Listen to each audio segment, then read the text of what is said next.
লালন মেলায় আছি আমরা। কততম লালন মেলা? 6 মাস বাসায় থাকতে পারছি। অনেক সময় দিতে পারি না, অনেক সময় একজনের বাসায় কতদিন অনুভূতি করা যায় বাসায় রাত কাটাবো।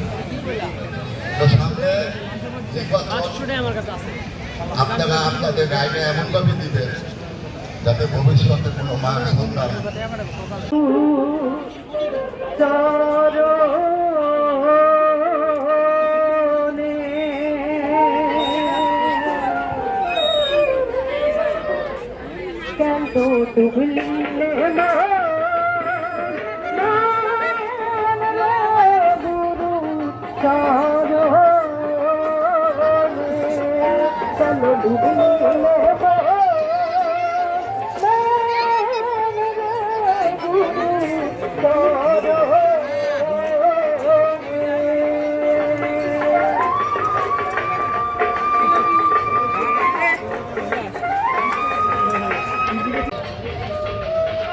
দেবো ভাইজান দেবো।